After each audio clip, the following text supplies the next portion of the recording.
What is up, ladies and gentlemen of the internet? My name is Jade, and this is the Here Is What We Know podcast with my esteemed co-host Simon Anderson. Simon, how are you doing, mate? Good afternoon, Jade. As always, I'm doing lovely on a fine Sunday afternoon. Can't say the weather is too great, so it's alright being inside, but happy to be here, ready to get stuck into all the goodness that we know and expect from a Here's What We Know episode. Maraetai Beach, just before we get into the meat and potatoes, have you been there before, Simon? We talked about it before the show. I can't say I've been there, but I know where it is. Yeah, awesome. It is absolutely immaculate. It's about 40 minutes out of the center of Auckland anyway. And I think the township is just really quaint, really cute. You know, they've got like one supermarket that we would call a dairy, and they've got one little school, and I don't know, man, it really took me by surprise. But Nice. thank you everyone for coming out this afternoon. If you're watching now or if you're watching later on demand, thank you for doing that also. We are also joined right at the last second by my good friend and lovely assistant Hannah. How are you, Hannah? Great, thank you.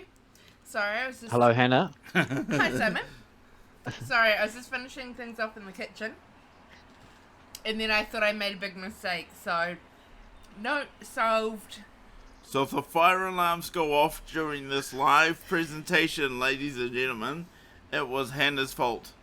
But without further ado... I was organising actually, made dinner, got dinner slightly ready before the stream, so... I get to eat tonight. Woohoo! But without further ado, ladies and gentlemen, as we always do on the Here's What We Know podcast, we have a question of the day. And quite rightly, I'll say this, Simon did ask the question right before we went live, actually. We need to find a methodology for him to present questions that I don't see, and I think that's absolutely, totally necessary and valid. If you have any ideas how we could deploy that, leave those in the chat. But here is this week's question, and hopefully I've spelled it correctly. Yes, I have. Here we go. Name a personal quality you would rather not have. Name a personal quality you would rather not have. And Simon, I want to assure you, it has nothing to do with the chat when you got on the call earlier. This is an open-ended question.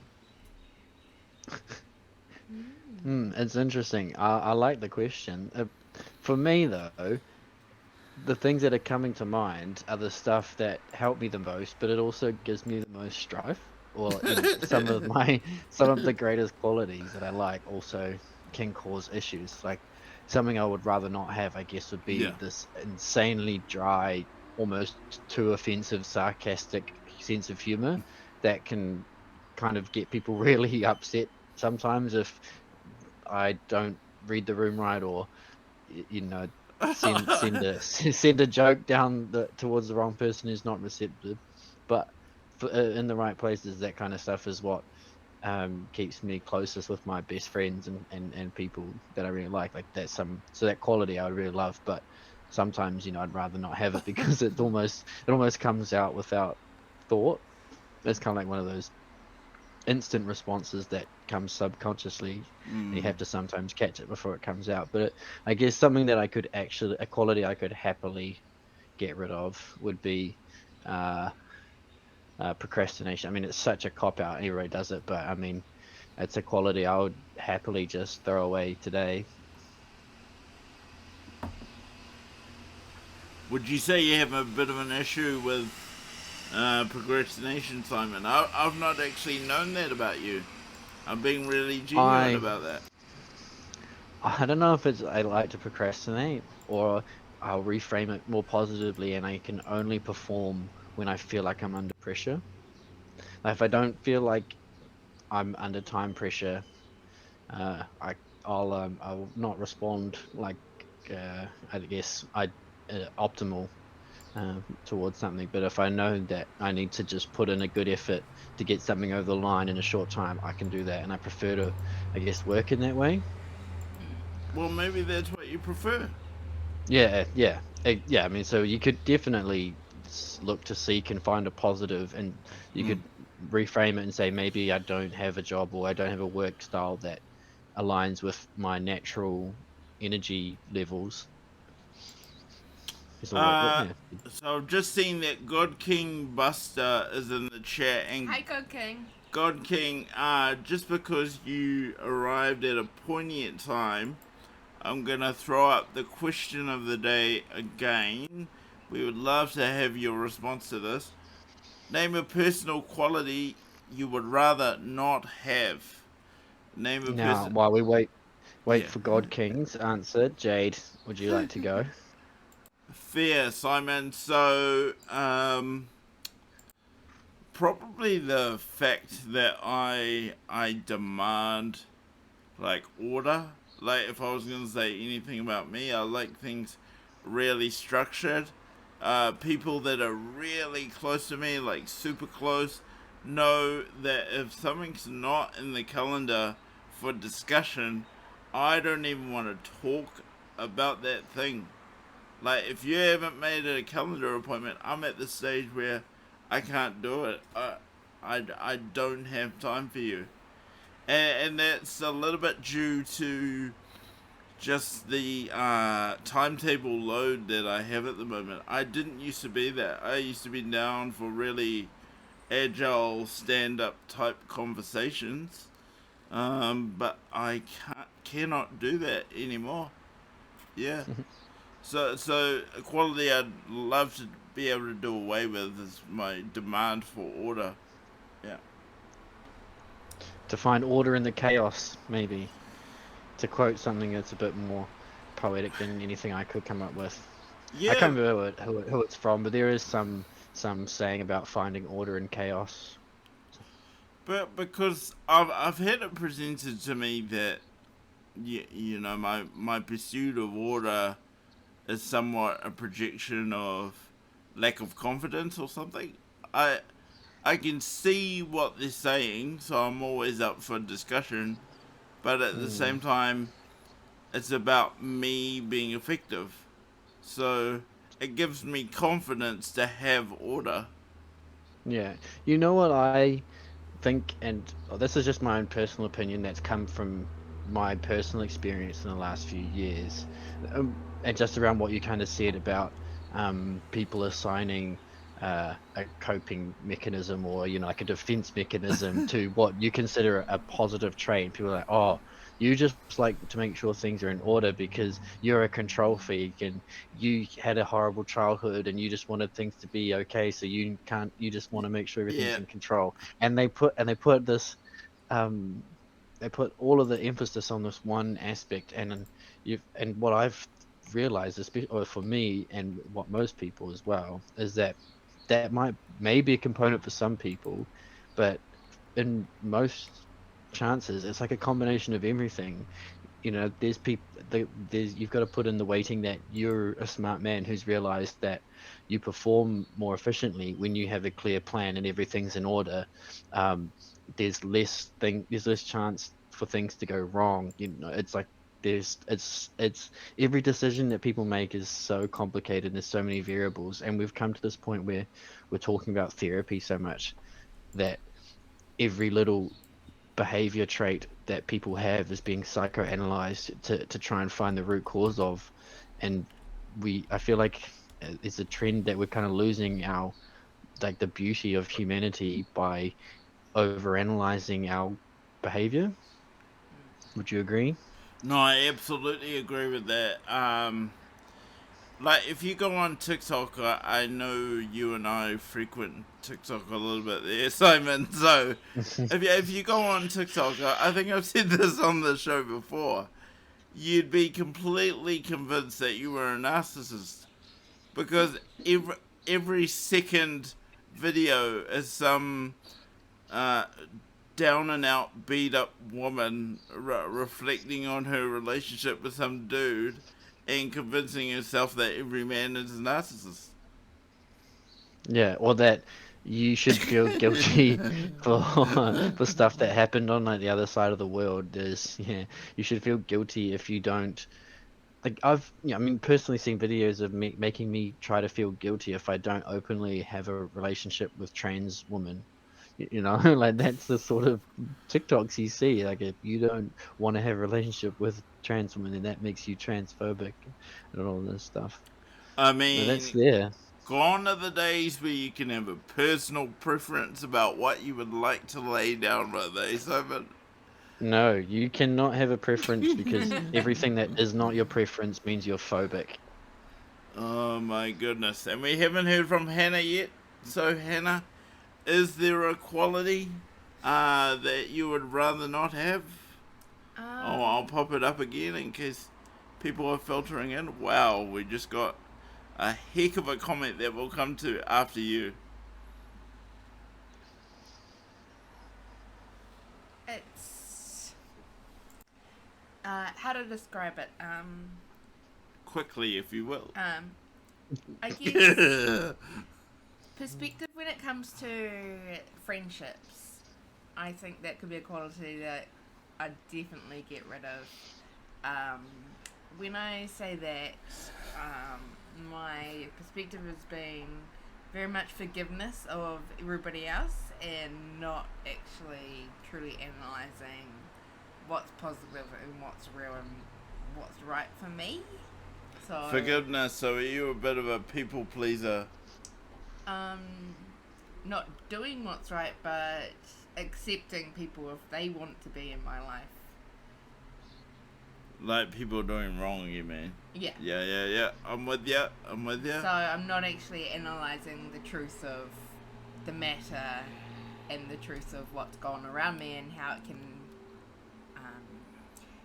the ongoing domino effects that it could have on me. And so that's something that I've definitely started to learn, but also I definitely agree with Simon. You know, I could definitely improve my my output for work, so that's something that I see as another thing that I can improve on. That's very respectful that you acknowledge that. Just to add to Hannah's comments, though, I mean, I think we're all a bit guilty, Simon. Sorry if I'm projecting, but hopefully you've got an anecdote towards this. Everybody misses the friend zone every now and again, don't they? They don't actually realise they're in the friend zone. What do you mean? Wait, missed the friend zone? Hannah was saying how she sometimes misinterprets like friendships, and I think she's telling us more than we really want to say on the stream. I haven't actually. Yeah. I'm not just saying that. I'm saying just in general for friends. Okay. I'm saying that yes, I have misinterpreted some friendships, and then yes, there's been just some people that really negative people in your life. Negative people that they shouldn't necessarily be around me, and what are the consequences or the actions of them having them in my life, or just having that old exception. Oh, I've known them since I was in primary school. I don't do that. There's never been a time in my life where I've done that. Like, no, I know you haven't. I'll be friends with everybody. I try to be really proactive in terms of my attitude, and like, I believe every person has something you can learn from them, and I just approach life that way. But as soon as something goes outside my values, I'm really quick to wipe it off. Yeah. So sorry, Simon. Hannah wasn't talking about the friend zone at all, so you don't need to answer on that. No, well, you can answer on that, definitely. I've had both, like, definitely examples of people in my life where I've just through I have rose-tinted glasses and always trying to be positive and friends and like nice to people, have totally not picked up that these people were never really had my best interests at Yeah. mind. And then also, yeah, I've definitely had situations where I've looked back in time and gone, oh, okay, I definitely could have made a move there. Whoa. Yeah. And then you think, oh, dumb head, didn't think the girl liked him, and then you just have to live with that. And that's happened for sure. Yeah, that's fair. And like, so, we'll stay with this for a bit because Simon raises such a good point about some people, not all, but some having the view that if you have a certain preference, you're a bigot. That in effect makes dating an absolute minefield because no longer Totally. can you just be out and proud and say, "Hey, this is who I am. These are my beliefs." Like pretty soon, I'd imagine that dating apps like Tinder will start having vaccination status. So you can just do the filtering that much quicker. Oh my god. Yeah, I mean, you look at like Tinder bios. I actually haven't had Tinder for ages, but uh, I most speak people on do it have pretending I know what it is. yeah, exactly same. But most people have some form of grocery shopping list in their bio, if not explicit, definitely implicit in terms of trying to weed out people that they don't want interested in them by trying to highlight their preferences. Whether it's someone who doesn't want someone who smokes or drinks, or you know wants someone who's not a wet blanket, or something like that. Those are all preferences of things, and some people prefer a certain height, or or skin color, or ethnicity, religion, all of those kind of things are preferences, and it doesn't mean you absolutely have any discrimination, prejudice, or hate towards people outside your preferences. It's just, if you were looking for an ideal woman, that's what you'd like, and Yeah. maybe you won't entertain the idea of trying outside of what you think are your preferences, Or maybe you just so you will, don't waste but your you time. do that when you're good and goddamn ready. Exactly. And um, it's just, yeah, it's like people call it their preferences. It's not their absolute must-haves, and will not negotiate on these terms. Yeah, exactly. No. When people say, "Oh, I prefer short women," it's not like they said, "I will never, ever, ever, ever, ever date a tall girl or a girl taller than me." But that's what people hear when they see it and read it on social media. You can lose your absolutely. job for it. Um, I'd Should we love go to it. the comments? We should. Thank you, Simon. Did you want to read that for us? I will. Yes, God King Bus has been commenting away, and we need to acknowledge him or her. Um, Him. him, no worries. Inconsistency is his personal quality that he'd like to get rid of. There's a troublesome quality trait that I have. I know I can be great, but I don't have my greatness down to a science yet. I totally can relate to that. It comes out of me in birth. If there was a way I could always be the best version of myself 24/7, sky would be the limit for me. But often I get discouraged by my own perfectionism, or just blatant laziness due to getting overwhelmed by my own creativity. Now, can I talk to God King just one on one for a second? I'm also Sure. talking to myself here. Um, Let the only me help thing, you with that. the only thing, God King and Simon, stopping you from being that perfect self 24/7 or as much as you want, is your own limiting beliefs. All right, Simon and God King, you can be perfect all the time. You can be your optimal self when you choose to. The only thing stopping you is you thinking that you can't. Now go out there and you be that perfect self. All right. Where does Thank you. doubt come from? I know I don't usually get 2 questions per episode, but this seems to be something we may as well stay with. A conversation is happening here, and I kind of want to go with the energy. Where does doubt come from? Yeah, where does your doubt come from? And then we'll hear from Ah, God King. um, I guess like the doubt. Well, it stems from fear. So you got to think. So what's the fear causing the doubt?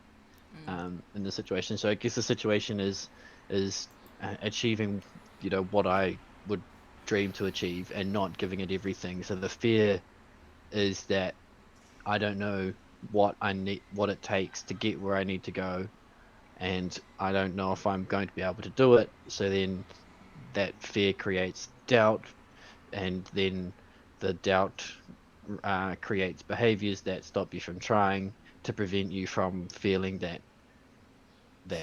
from creating that outcome of where you don't succeed. So that's human psychology 101 kind of about the situation for most people, is that the fear creates doubt because you are scared you're not going to make it, so that you procrastinate and therefore don't try, or don't try hard enough, so you can save yourself the excuse of saying you tried your hardest and still didn't get there.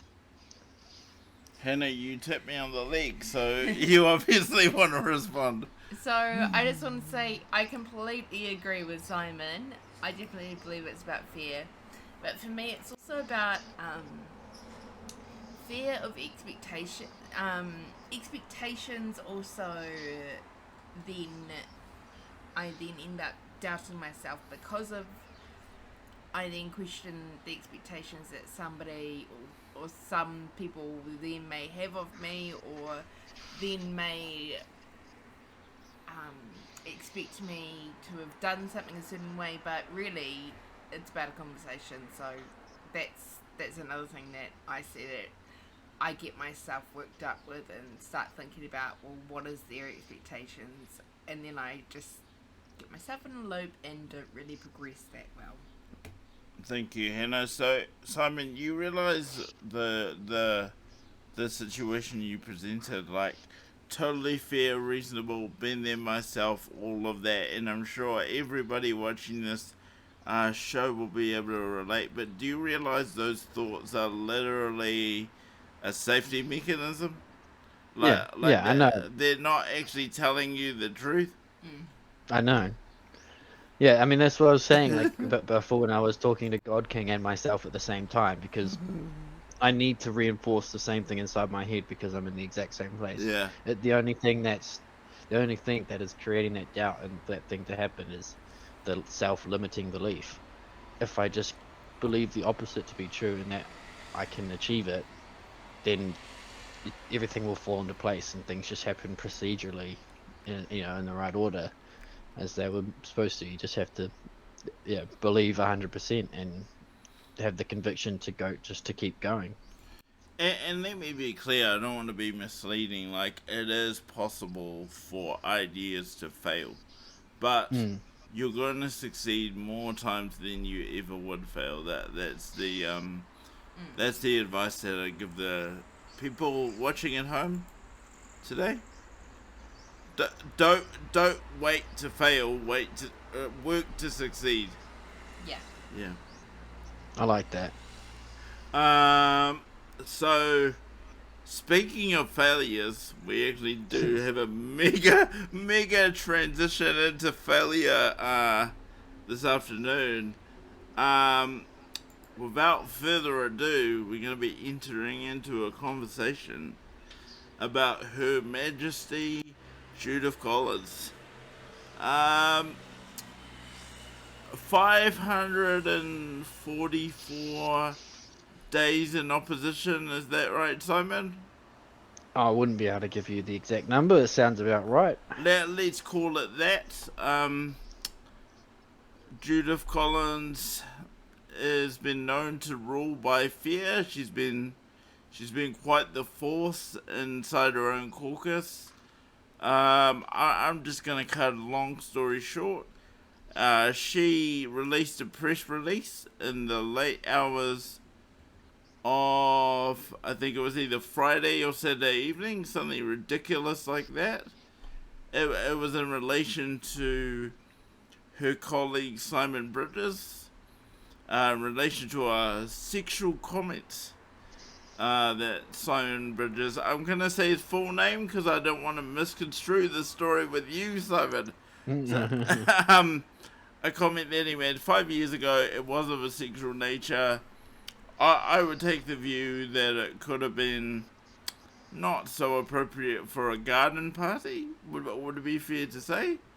the comment he made, but I actually see the comment he made about his interaction with his wife as somewhat harmless. But the article I've got up on the screen talks less about Simon and more about Judith Collins' sort of approach to bullying and scaring her own caucus into being in a line with her. And if you go through the article, it sort of sets out that many senior MPs within the party are actually quite happy to see her go. The article also points to so who might be next.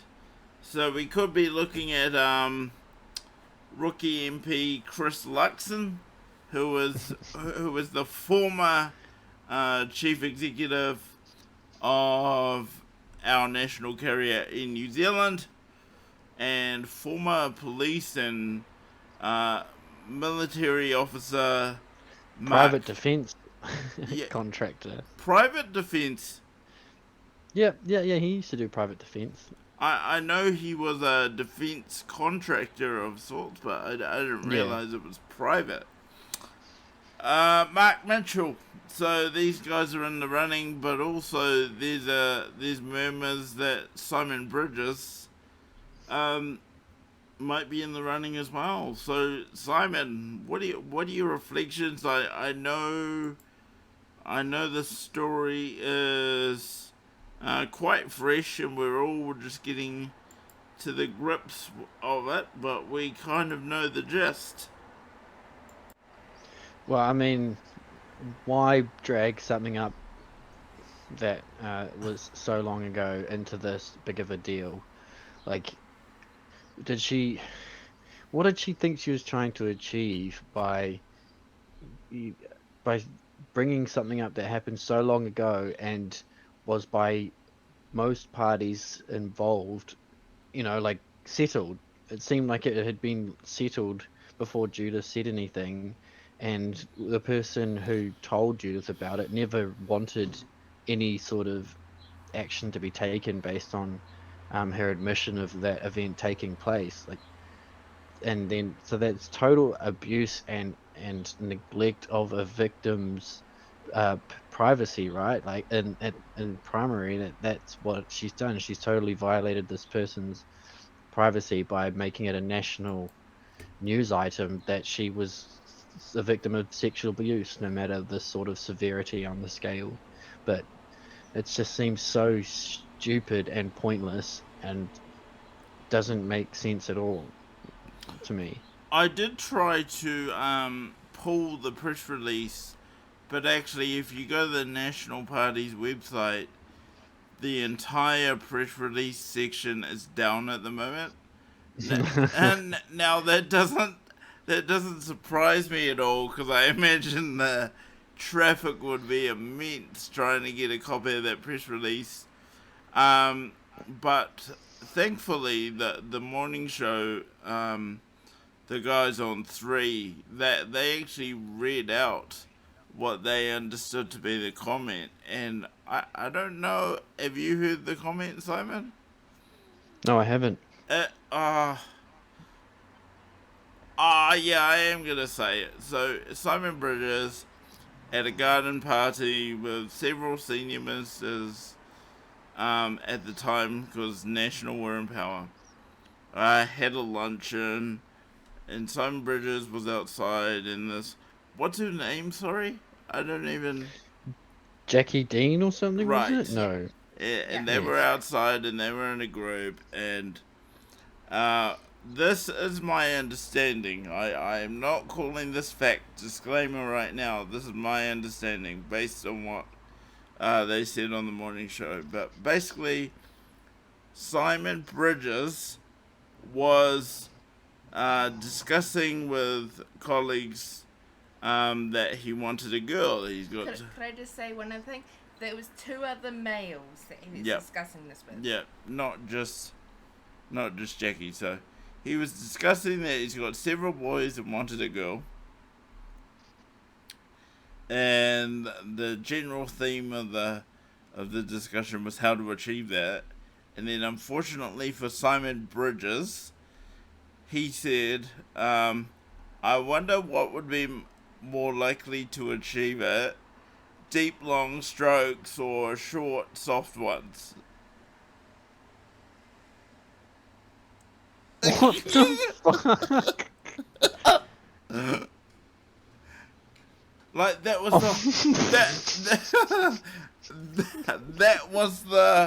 that was the whole thing. And bear in mind, Simon Bridges was talking about his own wife. So actually, I there's a disconnect for me about.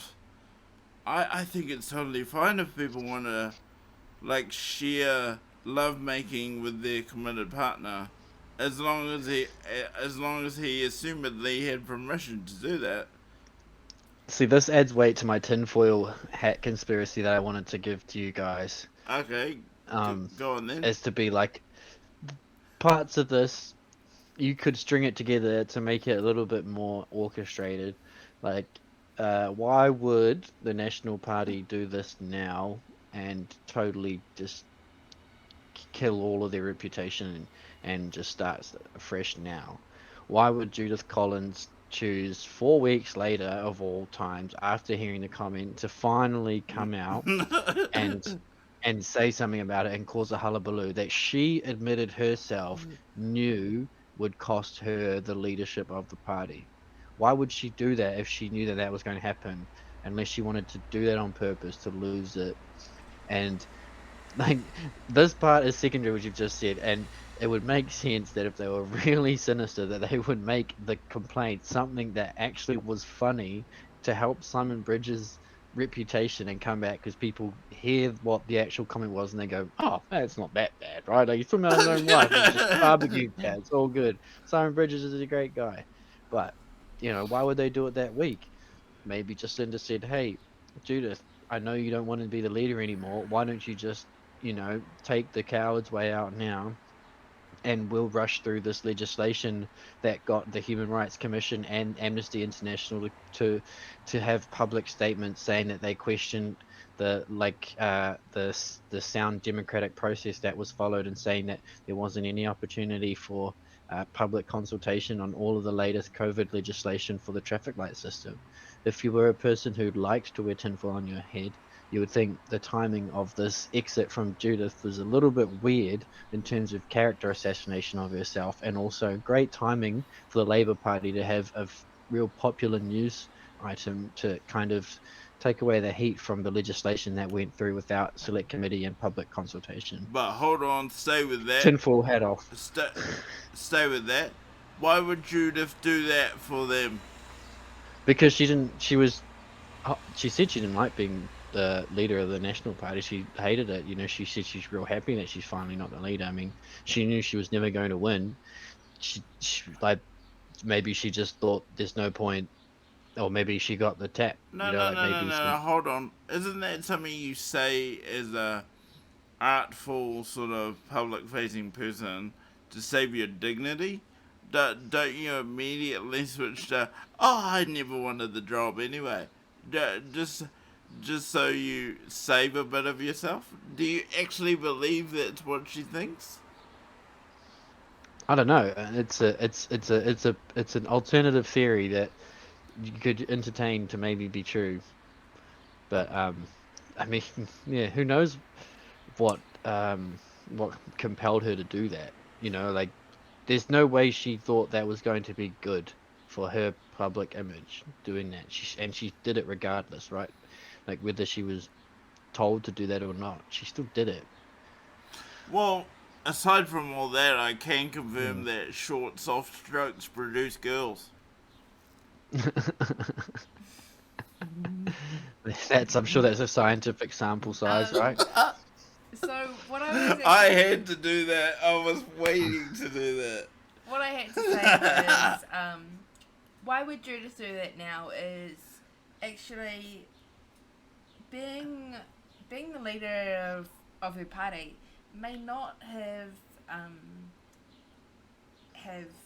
equated to what she thought it was going to be. Because of COVID, the way things have been, it hasn't been the same in society leading a party in the way that would have been. Level of engagement. She probably wasn't getting engagement. She wasn't getting the ear of the people. The polls were plummeting. Yeah. The comment. Now I want to say that. And I just want to also say about the comment too. It is clearly being said that the leader at the time, he brought Simon Bridges into his office, and Jackie Dean was not a MP at the time, but Simon. No, she was. Oh, said that she wasn't. Sorry. Oh, she wasn't? No. We need to check. She was just in the party, but she wasn't. Ah, an MP. fair. Okay. Good. And so he went and apologized to her, and to me it sounds more like something like, this guy's having a conversation around, and he didn't really recognize that Jackie was there, and actually that she did not appreciate and felt very offended by that comment. Hold on. Another one I'm going to push back on, because I don't believe a person can be offended by a comment 5 years later. Like, I believe a comment can be offensive. No, at the time. At the time, that's what they were saying. Sorry? You just said two things. So at the time, the leader of the party pulled Simon in and said... Made him apologise. She didn't make him apologise. Said she is very offended by your comment. Fair. That is what the Deputy Prime Minister said at the time.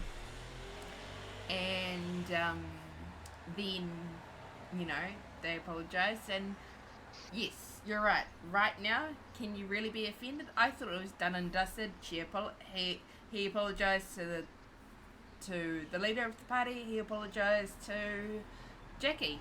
Done and dusted. Sorry for saying it.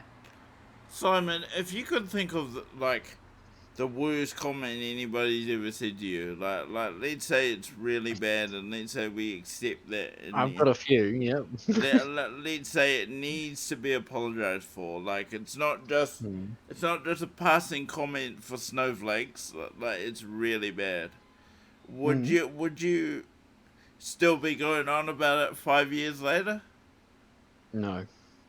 Why not? And I'd go a step further and say that if I was Simon Bridges in that situation, I would double down to the point of losing my job to say I am not apologizing for that, and I would say she can go get fucked. Like that's a funny joke, and in no way could you ever construe that as being offensive.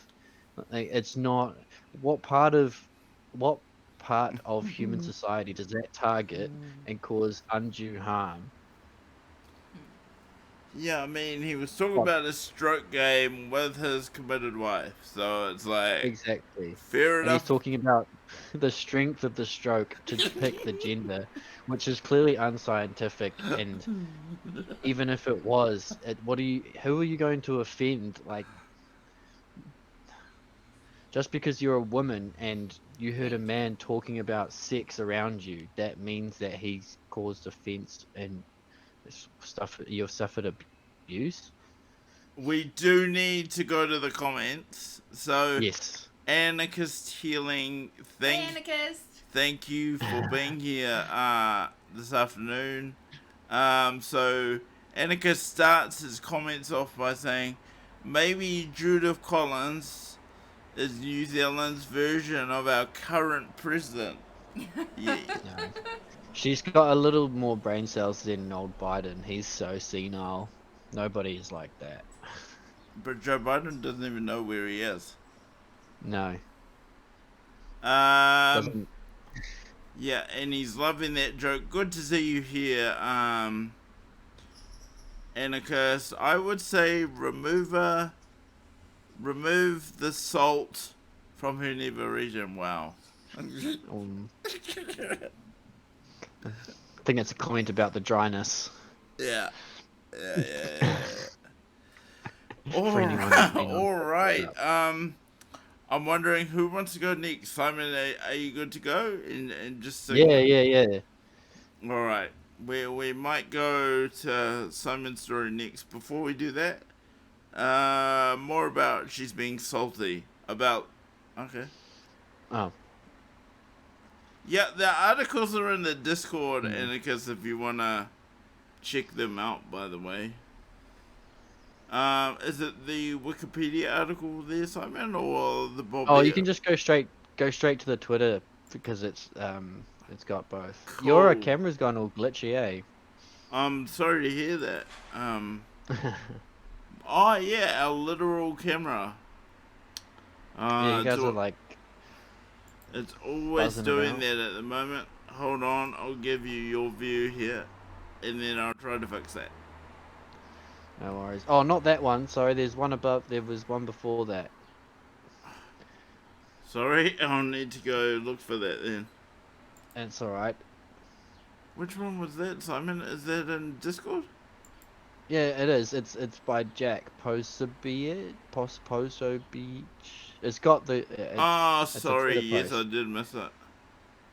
All good, my friend. There we Yes, are. there Can we you go. see that? So could you click on the first image? Sure. New COVID variant brings back old memories, but this time we know what to do. So this was from 26th of November this year. So that was one of the most latest COVID variant names. Now, I'm not sure if you're playing along with the new COVID species that keep getting dropped every who knows how many like months it seems now. The latest one they're talking about is called Omicron. Now, if you go to the next image, Jade. Yep, one sec. I'm just doing a No couple of worries. things at once here, buddy. All good. Got it. Yeah. So there is the Greek alphabet here. For underneath the letter N, it says new, right? So that was the latest variant, and then you'd expect to kind of just follow along naturally in the letters that we have been, but this time we've gone straight from new to Omicron. So Hold on. Which one did we skip then? We the skipped. one right there, we Oh. skipped the one that's called G or XI. I don't know how you pronounce it, E. but I think they say in E. China. E. Oh yeah. Mm. So it's interesting that that's the COVID variant that we skipped. I wonder. I mean, the person who posted this is insinuating quite heavily why we know that they skipped it. Potentially dog whistling to a few, but it is interesting to think that potentially that there's some political and reputational reasons to some of the medical and official responses that we've had to the pandemic, right? Like up and down countries at different levels of responses to save political face or to reach ideal political situations. Governments and people in charge have made decisions about a public health matter from a political perspective and have disregarded the best option for our health. So I just wanted to use this, I guess, this event as a place to say and highlight that, and just be careful and watch out for these sort of things.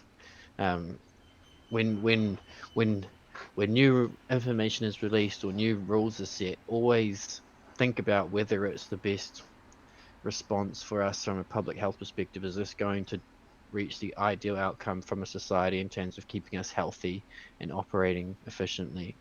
Because most of the time these things haven't been happening. But yeah, I don't know. It was interesting. I wanted to show you, Jade, and see if you had any thoughts about potentially why they might be skipping Greek alphabet letters. I feel like you're showing me the answer, and I'm supposed to have a view about this. Is it because that Is it because that Roman numeral is actually like a Chinese sounding word? Yeah, well, the same name as the. What is he? What is his title? Is he is he the Prime Minister of China or the President of China? What do they call him? Premier? I think president. Supreme Leader? Yeah, Jinping, or whatever his name is. How you pronounce it? Being that's his name, so they don't want to draw attention to it. Maybe they consider it a racist thing to name a variant after a Chinese person. It goes along with the same lines of labeling everybody who question whether this virus actually came from the wet market or whether it was of more nefarious origins. You are immediately labeled racist. It's the same thing. You can't call it a COVID variant G or E, however you pronounce it. Um, that's racist. Yeah. Wow, Simon, you've really blown my mind. What I'm seeing and what I'm hearing is that we we've been told that we base this on purely scientific information, but we're ensuring to brand the variants in a way that is palatable. Yeah, there is PR working for this. There's global PR working for the COVID variants to ensure that there is the ideal public response to the variants. Right? So sorry That's the sorry to nature put of you what's on the happening. spot with this. I don't know if you know this, but who sets the variant names? I was going to say the same thing. I've got no idea what organization is in charge of identifying and setting it and what the principles are. I mean, it's something I could probably easily Google while we are talking here. What do you think about the fact we've skipped the letter E, or however you pronounce it? It's the Well, World Health. Oh, sorry. Okay. Yeah. I think what they're definitely trying to do is trying to remove attention from China and just like just that's it. Try and remove any attention from China, and that's where it came from, and that's where new variants come from. So they're trying to remove that belief. That's kind of my feeling on why it was skipped. But hold on, Simon. So where was Epsilon? Where was Zeta? Where was Eta? Where was Theta? Where was I want to say Iota? Where were these variants? Some of them they skipped over, I think, and some of them were obviously so quick and isolated they didn't spread to where they were causing concern and needed to be tracked. Like, I guess you'd have a small mutation in a part of the world that didn't take hold, didn't break out of an initial breakout. So they tracked it and identified it as being different, but never went anywhere. So those kind of variants, like they're tracking multiple variants that are around the world at any one time, apparently. But at the moment, Delta is what is most prevalent, according to the scientists. So I mean, you can probably find which ones are currently in circulation at any one time, but they actually skipped they admitted that they skipped new because it's too similar to new, but they did not give a reason as to why they skipped the G or E. They just did it anyway.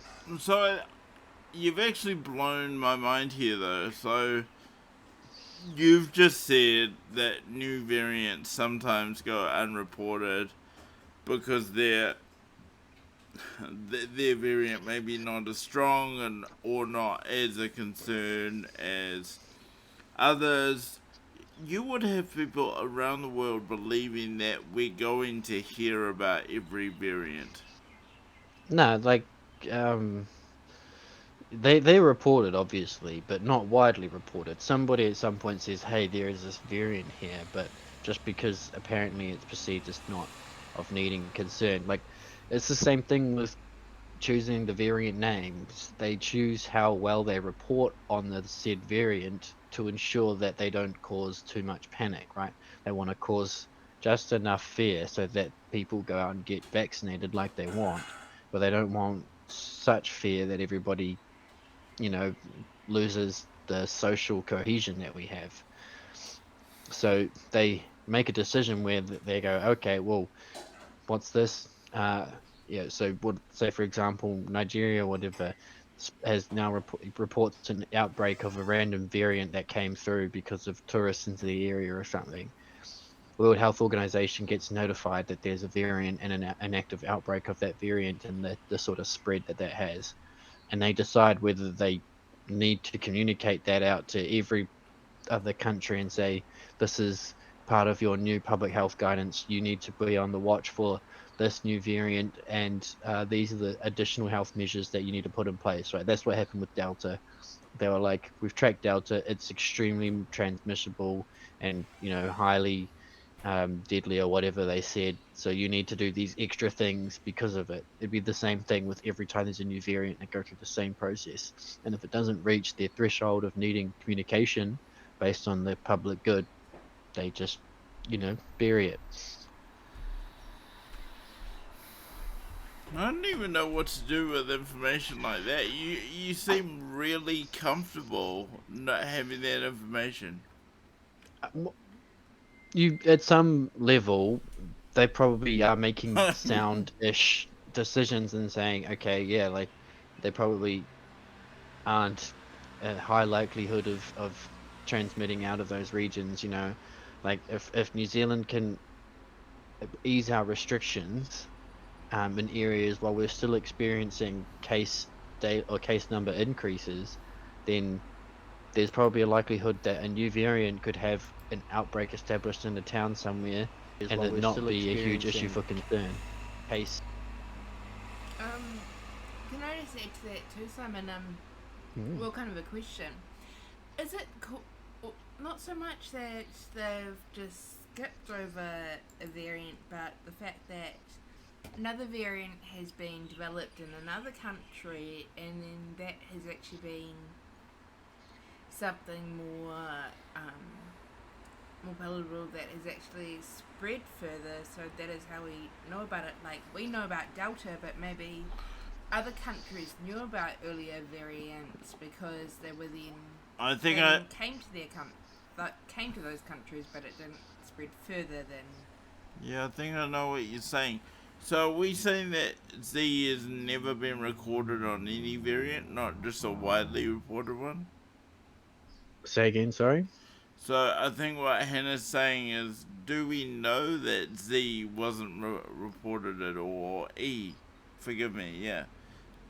Do we Well, know? yeah, it's not recorded, Oh, right? So wow. there's either so they've acknowledged that the most recent variant that has been published is Omicron. Okay. And there is no virus variant allocated to the two Greek letters that came before it. Wow. And I'm sure if I just Google quickly, should be able to get them all from the WHO website. Okay, so they've gone Alpha, Beta, Gamma, Delta, Omicron. So everything after Delta, they skipped. Well, I just don't know what to fucking believe anymore. No. Well. Awkward pause time again on the show. Well, maybe we throw in the video from Prince as a nice pivot into anybody else's topic. Can do, mate. I just want to say one thing too is here in our country, it's been forced on us and pushed on us that the only way forward is the virus, and is the vaccine or is the virus? Is the vaccine from the virus. Thank you, Simon. And then we find out, and I find out that Omicron doesn't respond to the vaccine. So what's that about?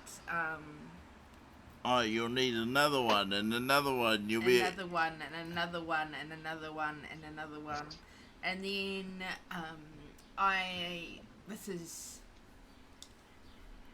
had a conversation with someone recently, and they said to me, "Oh, well, why haven't they got the vaccine? They've had plenty of time to get it." And I've said, "So You've had 2 years to get your vaccine. Yeah, so there's only just a second vaccine just coming to New Zealand as a second choice, and then there's talk of a third. And actually, it's human rights and human choices, and shouldn't somebody have full understanding and acknowledgement of vaccines that are going to be coming into the country for So choice? you're saying what's going to happen when we got vaccine on top of vaccine on top of vaccine to deal with these variants? Yeah. Well, exactly. And that's a theme that Simon and I have been really mindful of the whole time. Yeah. Yeah. And Well, I mean, like, oh, sorry, go Hannah. An article that I was reading, I haven't got it up, but it was literally highlighting that 450,000 people can be eligible for booster shots before Christmas, and like highlighting, yay, you get to have another shot before Christmas. You don't need to wait for the stages and levels. Not good. Annika says in the chat, we will become the undead brains. Yeah, I mean... So, the if I can say this, I guess, softly, people talk about these documents that organizations like the World Economic Forum or the Bill and Melinda Gates Foundation, the Rockefeller Foundation, all these organizations, they put these reports together and they run these exercises and global scenarios. And one of the documents that they wrote is Agenda 2030. And part of that response to an outbreak, or, okay, sorry, no, I'm not going to say that, but part of the ideal future is that you have a digital pass that is hooked up to your regular immunizations, connected to your bank account, your social credit score, and your carbon footprint. Like, they all want that tied together as one thing. That is one of the ideal scenarios that this organization paid a lot of money to pretend and predict how that would work. So you can only just look at the scenario we have and think, okay, they've been presented with a pandemic like they had planned and run exercises on. What response did they do in those exercises? They implemented regular seasonal vaccines to cope with the variants that they expected would come up from a flu-based pandemic. So nobody should be surprised that at the moment you're fully vaccinated at 2 in New Zealand. In other places around the world, they're already talking about boosted people being fully vaccinated, and if you aren't boosted, you're not fully vaccinated and you become dirty again. So in New Zealand, people are, they're going, we can get our boosters now, but you're just going to get it before they're going to mandate it, like... I've had people personally say to me, nah, not getting a booster, bro. 2's it. I only wanted 2, and I'm just thinking, what did you think was going to happen? I mean, fair enough, there's a lot of media at the very start that talked about 2 shots being all you needed, and they probably just trusted what they were saying. But for us, it's a lot more obvious that they were only going to just always have a new vaccine for you. Going back to what you said about the digital pass Simon, you know, for me, the concept of something like that was very firmly something I only really associated with China because they have the social credit system and things like that. You can be banned from taking the train just for being a bad person and things like this, or even You can be banned from neighborhoods, complete cities, just like the Hunger Games. It's and that bad. yeah. So where I was going with this is, so that was a thought quite a ways away from me. Like I wasn't even thinking that could enter the realm of New Zealand life, but within the last week or so, maybe week and a half, we've had the vaccine pass launch. And look, I'm not gonna argue with the purpose of the vaccine pass for now. So the government are framing it as a way to verify that you are vaccinated, therefore worthy enough to enter certain spaces.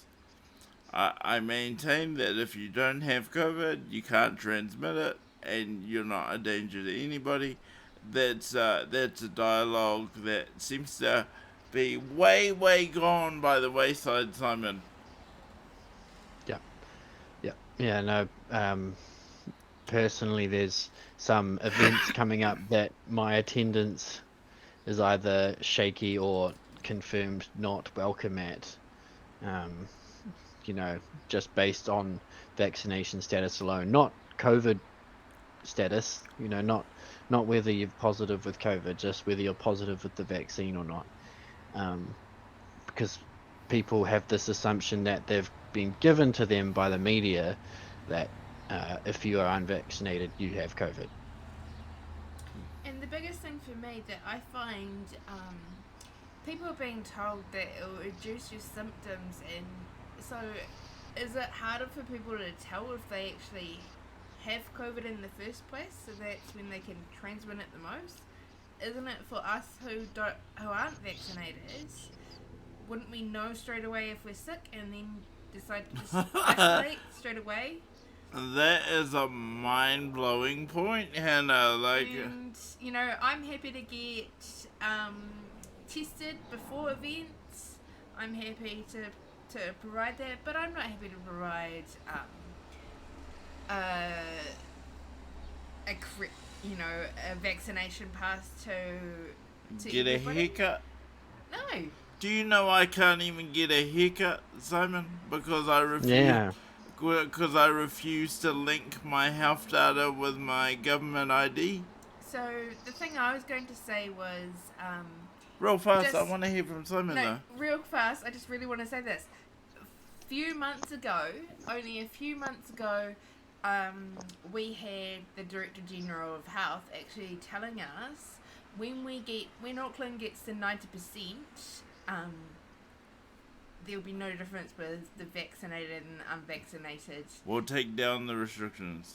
Unvaccinated being able to get a haircut. But yeah, I just want to get Simon's reaction. So the other day I was aware that haircuts were available, but turns out like even if it's your local, somehow they've coerced them to make it so that if you don't have one of these digital IDs, you're not getting in. And vaccination status aside, Simon, like leave that to one side for a second. I'm not getting one of those passes.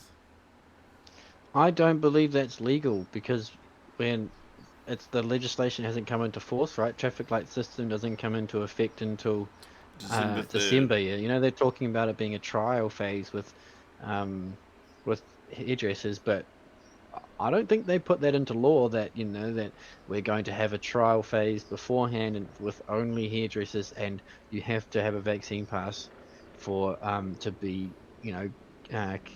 to be given service there. They would have just said we're doing a trial with hairdressers, and you've got to use the vaccine pass. But they're well within their legal rights to just accept you as a person off the street and cut your hair, because the vaccine pass and the traffic light system aren't laws yet. technically they're all operating illegally with the government's blessing, right? Unless there was a legislation change, hairdressers shouldn't be opening. Yeah, So well, how have they done it? all I can say is I'm happy to go for a walk around the block where I live, Simon.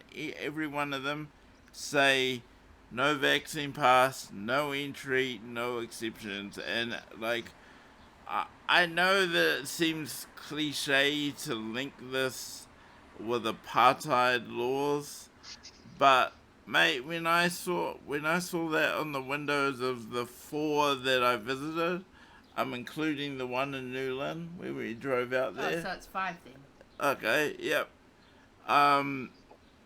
When I saw that on each one of the windows, no pass, no entry, no exceptions, I was just like, wow, I'm gonna be one hairy dude that is gonna be able to donate a lot to cancer organizations going forward. You're such a kind guy. Always a silver lining in every situation. Yeah, but man, But yeah, the one go. thing that I have seen that's really positive is local communities are forming on all these different platforms around the pro-choice movement. You know, regardless of status, people have decided to just, you know, go grassroots again, which is really cool. There's just hundreds of people offering private farmland for campers, because some campsites are saying that you must be vaccinated to stay at a campground, which is, you know, just bizarre as well, because they have come out and said that transmission in an outdoor setting is, you know, almost impossible. It's why businesses like gyms have been able to have just taking the piss level exercise sessions out in a car park under a marquee, but with swapping gym equipment and heavily perspiring all around each other. You know, like the one thing that has constantly irked me the most is the disparity in real health risk in situations that are permitted versus not permitted, and that has just never made sense, and it never will. Yeah, so you had a video. I've got it racked up here for you. Yeah, yeah. Before we do that, Anarchist made a comment. That's the thing. You can still get COVID, but if you do, you will just not get as sick. And I understand that's a message that has been shared, but I suppose there is evidence to suggest the vaccine might make you sick. So it's worth considering that as well. Yeah, it's new technology, this vaccine, and the way it works is that it, you know, it gets your body to create the stuff that mimics the the virus. So it's very likely that just by the way that the vaccine works, it mimics the virus and can then sometimes could potentially cause the damage the virus can. You never know. That people have been saying. I mean, there's lots of different things about the vaccine that people are saying is the reason it caused harm. So you want to start the video from the beginning, Yeah. nice and full Does this screen, I have think. audio? Yes, it does. You just need to unmute it from Computer Twitter. use Okay, you. I'll You all start saw it them. from the beginning. Yeah. It's cool to get Yeah. on the Can you full computer, screen but it, don't let the or? computer get on you.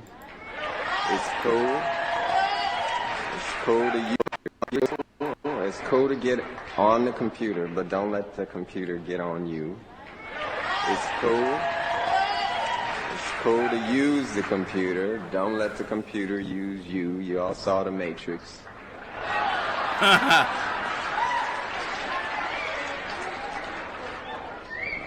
There's a war going on. The battlefield's in the mind. And the prize is the soul. So...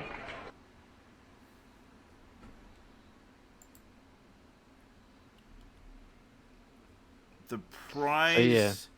is the soul. Yeah, there's yeah, I mean, so that video is from 1999, and Prince was a very woke individual. Rest in peace. And yeah, rest in peace, of course. Fantastic musician, but also, you know, people when they watched that speech at the time, they just wrote him off as being just one of those loopy, drugged out artists. But he's so on point.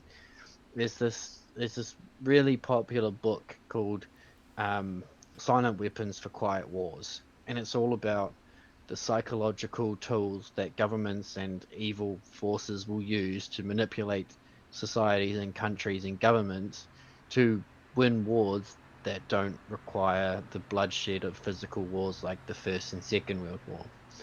And so there, even though there is a surface level layer to his claim about not letting your computer use get the better of your everyday life, there is a deeper meaning that regardless of whether we think our engagement with technology is positive for ourselves, there are people out there who are actively trying to negatively affect your life for the in the pursuit of their, I guess, mission that they deem more valuable than your life.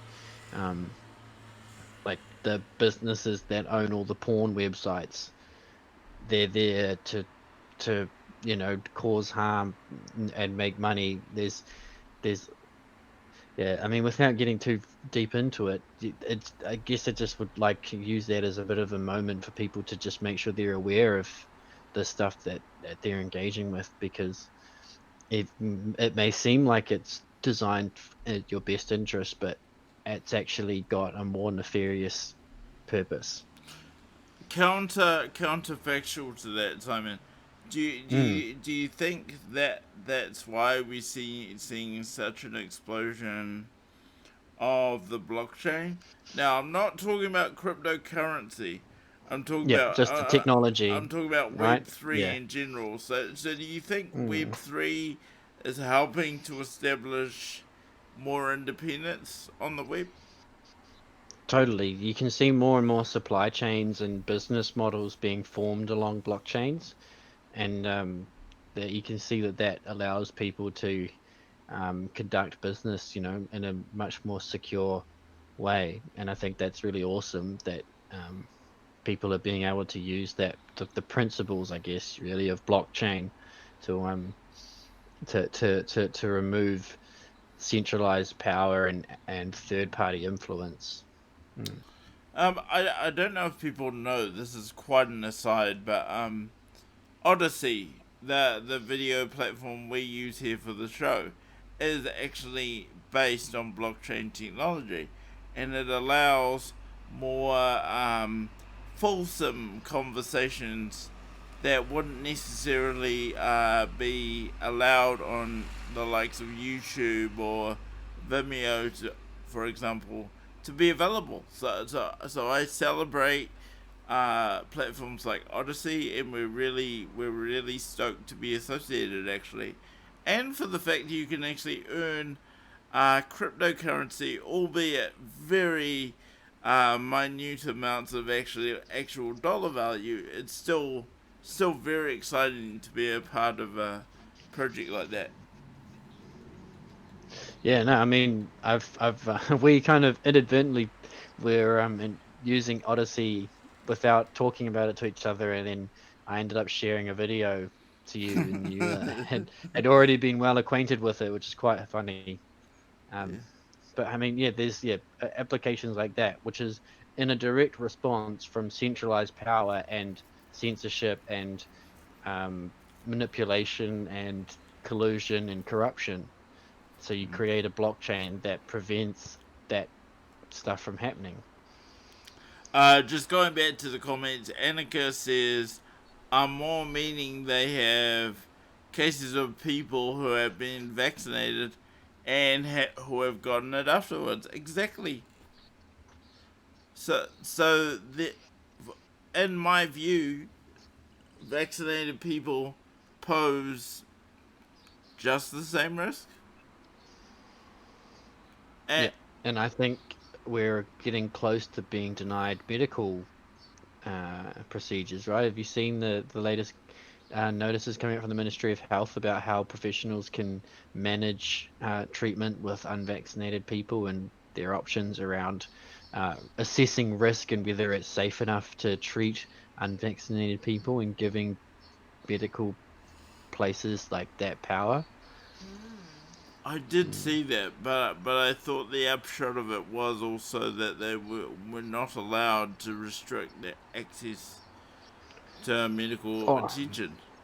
my reading into it was that there was the whether it was implied or explicit, but there was the go ahead from the Ministry of Health to give the managers of practices the grey area to assess the risk as being too great to even have that unvaccinated person there. So I hope I'm wrong, but that's how I thought it was. Wow, you're just dropping bombs left, right, and center today, Simon.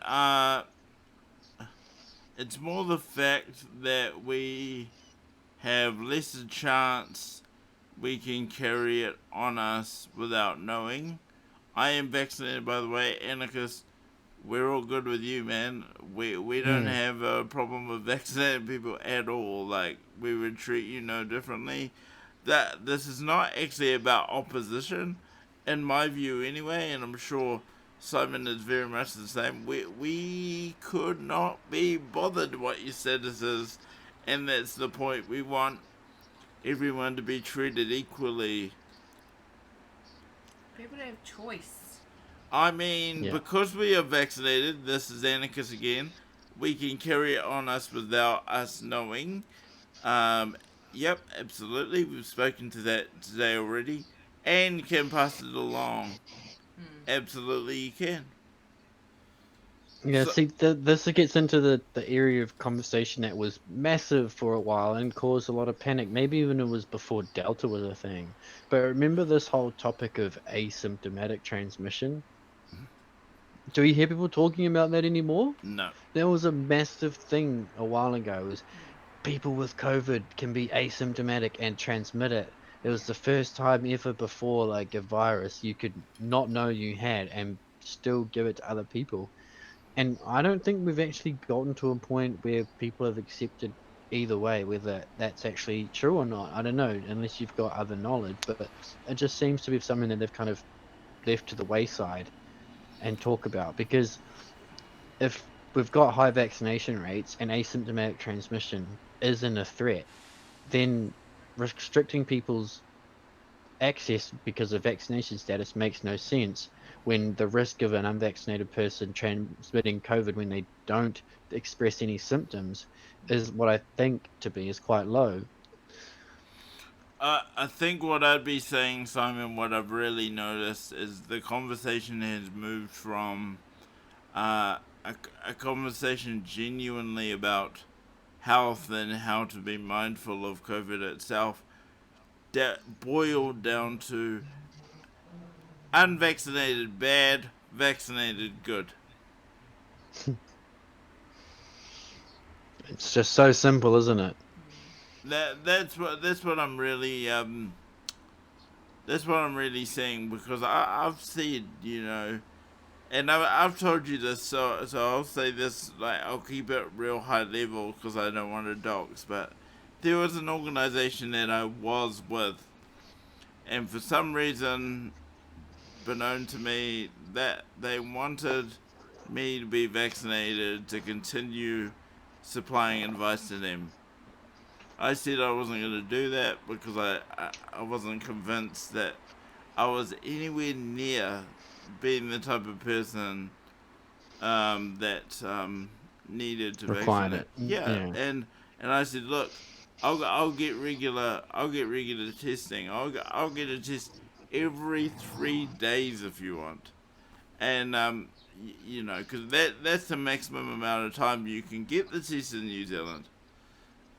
I was working from home anyway, so that's how I could make a claim like that with such confidence. I'll get a test every 3 days. No, vaccinated, or you're gone, and that was it. So we're not having a conversation about health anymore. No. Never have I once in the last few weeks had a conversation with someone who was already vaxxed about people getting vaccinated that was a reason for science. everybody's justification for vaccination that I've talked to recently was things like getting back to normal, wanting to travel, wanting to go to festivals, wanting to see family, Rhythm and all of these, vines. yeah, people that off for work, like all of these people that I know whose jobs haven't made it mandatory, but their boss has just said, "Oh, you need to get it." They've just decided that it's easier for them to just get it because their boss told them to, rather than make the best medical decision for them, and even just give themselves the gift of the time they're afforded, right? Like there is nothing bad about using all the time that you have available to you to make a decision about getting vaccinated. Even though people are pushing with every single lever it seems possible at the moment, every carrot and stick, if you aren't required to get the vaccine right this second, use all the time you are allowed to constantly evaluate the most recent information and make the best decision at the time that it's needed, right? Like people are just making a decision now because they don't want to think about the decision anymore. And that's not proper decision making. That's not informed consent. All the stuff that people say about the Nuremberg Code. The current situation is real fucked. Had a bad timing to leave because I was just gonna come to your story before we wrapped. Oh, I was literally just gonna check the stove. Going back to the comments, but I'm saying this right now. This is from Anarchist.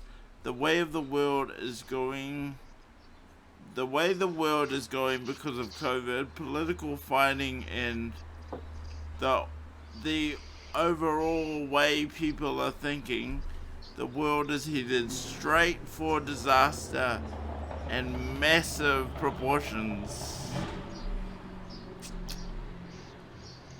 Yep, I would say so. I mean, there's that saying, what is it? Hard times create hard men create good times create weak men, and weak men create bad times. And we're at the weak men point of things. We're not at the bad times yet, because I believe the most likely path forward for the next few years is things get worse before they get any better. Like we were in the DMs the other day, Simon, and I accept that you probably don't use the hairdresser based on what you told me, but don't. I never thought in my life that I'd be seeing those kinds of messages on Windows. It's so bizarre, right? Just to be excluded from a space.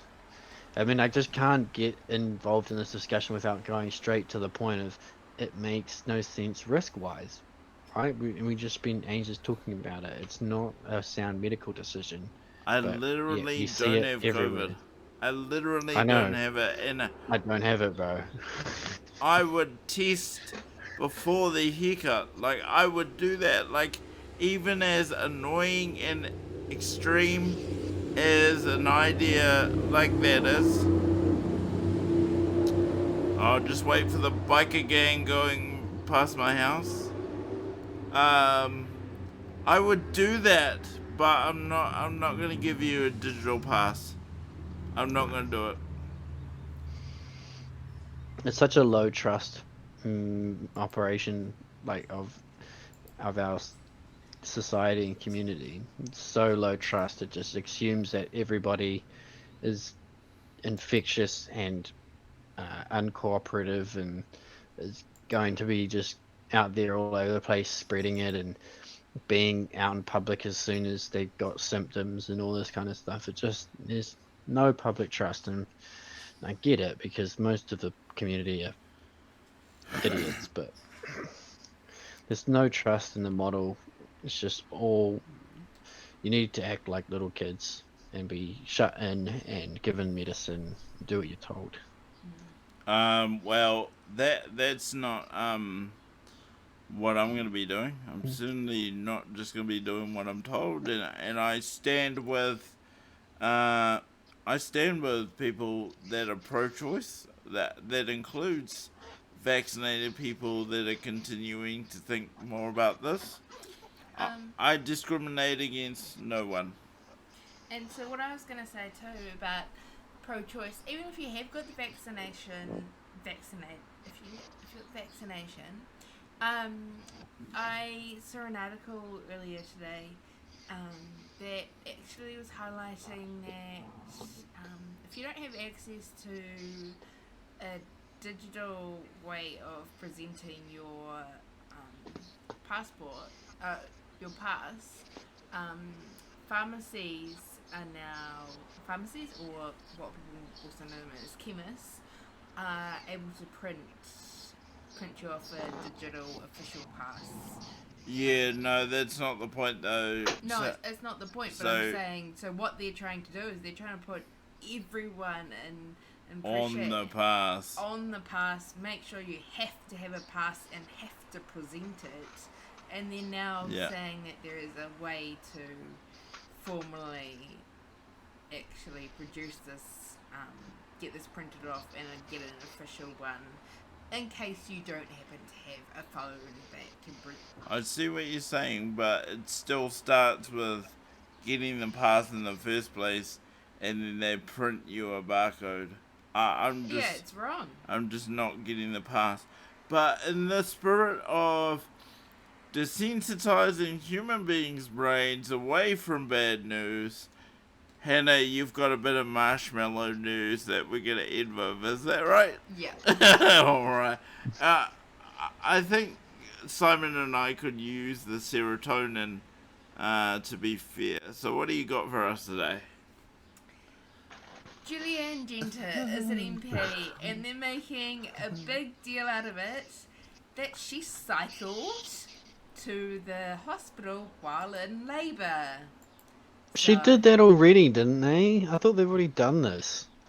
The first baby. So her second baby, she was not planning on cycling, but she happened to, and she made it. So I think the whole thing is, one, why are they making a big deal out of this? They're making a big deal of it because she's a Greens MP. So. Okay, you want to see... Do you want to see a visual representation of what a beta male is? Are you ready, Simon? Have you ever wanted to see a visual representation of a beta male? The dictionary image for beta male, yep. So this is the dictionary definition of beta male. This is Julianne Genter's partner cycling alongside his pregnant in labor partner, taking a photo because it furthers the green message for the Green Party. Can I get a beta male? Beta. So I just thought, wow, we're so short on news at the moment that is not COVID. This is also like, wow, they're really trying to push the Greens message. Greens Party, and why if she was not a minister, we would not have heard about this story and not have been told about it, but because she's an MP, of course we get told about this. So I love your framing there. You're absolutely correct. If there was a woman that cycled to the hospital, maybe she didn't have a partner, maybe she was single, just made certain choices, ended up pregnant, cycled her own ass to the hospital, no one would have heard about it. I reckon it happens 10 times a day. Maybe not in New Zealand, but somewhere. Bro, eco-friendly activists and and those types, they like to role play as being poor as like an activist angle. You know, like you were just saying, some people out of necessity will need to ride their bike to give labor. And you know, like, and it may not be they're biking to a hospital, they might be biking to their grandmother's house who, you know, did a first aid course a few years ago or something like that, you know.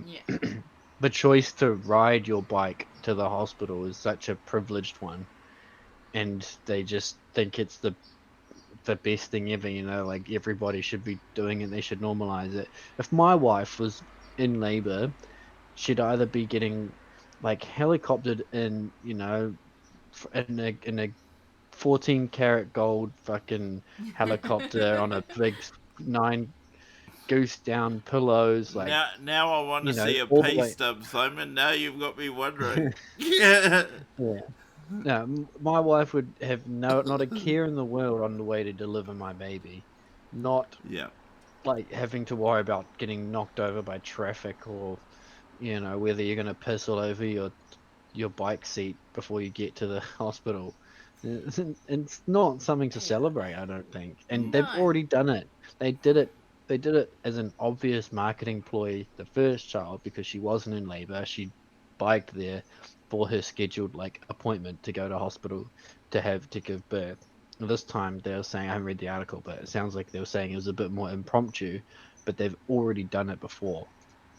Yeah, so it was impromptu, and What did the article say? Like, what's the upshot of this whole thing? Why did she say she did it? she was not planning on cycling, and it just ended up that way, that she was in labour and she needed to then go and have. She was in labour. Okay, She needed to go. I'll just say this. Like, it sounds like I'm anti-cycling. I'm actually not. I'm totally like, fine. You want to cycle? Fine. Love your bike. Whatever you want to do. But like, could you imagine if she had a contraction and she became unstable on the bike?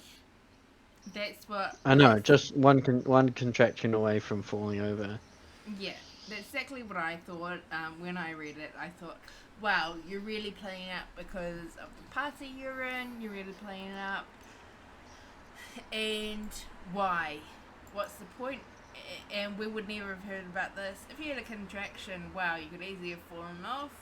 And Wait, but she didn't though. But she didn't. The fact of the matter is she didn't and got there safely. So I'll give her that one. yeah, so don't go and promote cycling. If when you're in labour, if you have the means. For a family member to pick you up, if you have an ambulance pick you up, if you have a taxi pick you up, think about that. Hold on real fast. So, a couple of things I noticed in this photo, and I'm not going to call this journalism by any means. This is observations of Jade's. So, it turns out her bike's not really a bike. It's like a four-wheeler thing. So, let's get that out of the way. I'm looking at a photo now. So it's like a pedal buggy more than a bike. Well, hang on. Go down to the Instagram. Oh, yeah, I know photos. what you mean. Hold on. Ah, 3. No. It is 2. Why does it look like 4 there? Look, Simon, how the wheels on the side of the It's weird. seat. What is it? Like a front-loaded bike? Look at... But the wheel is clearly to the side. Look. What the... There's more photos. Go through them. Click on the side arrow. We're getting real investigated. into this. Keep going. No, that's just them loving each other. Oh. Those photos are We getting don't want to see that. And a big thing that they highlighted. There's your beta male, Jade. Oh, there he is, the beta male. And a healthy baby girl was born. They highlighted. Oh, maybe that's his bike and I'm getting all confused. That's his bike. Black guy moment of the week. We knew he couldn't read, folks, but turns out he can't see as well. Anyway, I have one other thing that I just want to talk about. Is that, you know, we've had a big problem in New Zealand with housing shortages and shortages. Shortages. Yeah. And the government's was talking about in Hawke's Bay increasing the number of houses being built, but I want to come back to you with a story because it's not confirmed at this stage. But an iwi-led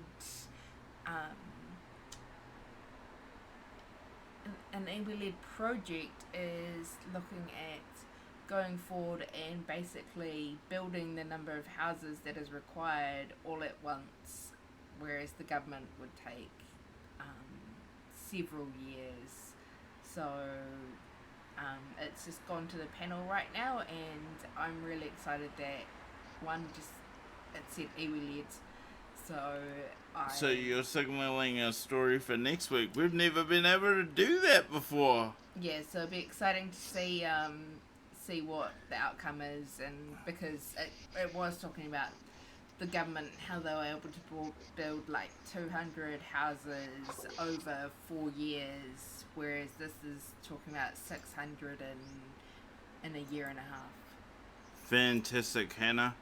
Well, what a story to end on. I've had a lot of fun this evening. Simon, thank you so much for today.